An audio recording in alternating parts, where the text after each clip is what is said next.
একজন সৌদি আরব থেকে বাংলাদেশের খেলা দেখতে এসেছেন, তিনি ব্যানারে লিখেও এনেছেন সৌদি আরব থেকে এসেছে শুধু বাংলাদেশের টিমকে সাপোর্ট করতে, এবারে বিষয় নিয়ে যেতে। আচ্ছা, একটু বলবেন আপনার এই পোস্টারের গল্পটা। আমি এত পরিমাণে হতাশ, মানে 3 দিন আগে আসছি, বন্ধুরা টিকিট কেটে রেখেছিল, সেকেন্ড ম্যাচে আসার কথা ছিল, বাসায় বসে খেলা দেখেছি।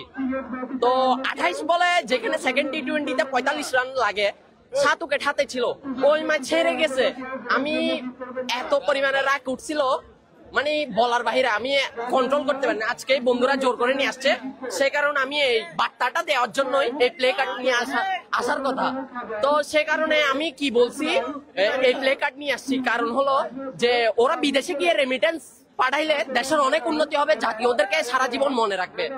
দেখেন ওরা কি বলবো, ছোটবেলা থেকে ক্রিকেট দেখতেছি, মানে ব্যাটসম্যানদের যে অবস্থা, মানে বলাররা তো টপ ক্লাস, কিন্তু ব্যাটসম্যানরা সারা জীবন কি করতেছে, পাওয়ার প্লের মধ্যে 6টা উইকেট পড়ে যায়, 4টা উইকেট পড়ে যায়, খেলা ধরার মতো কেউ নাই।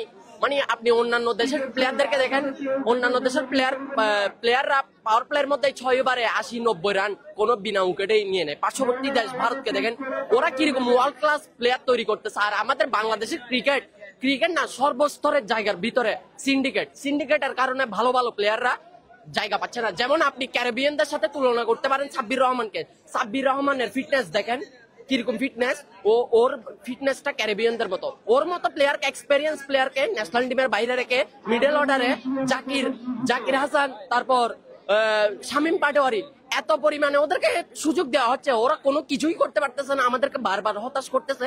সেই হতাশার কারণে আজকে আমি এই প্লে কার্ড নিয়ে আসলাম সবাইকে বার্তা দেওয়ার জন্য, যে ওরা এখানে মাঠে পারফরমেন্স না করে বিদেশে পারফরমেন্স করুক, রেমিটেন্স পাঠাক, তাহলে দেশের অনেক উন্নয়ন হবে, সেটাই মনে করি। ধন্যবাদ।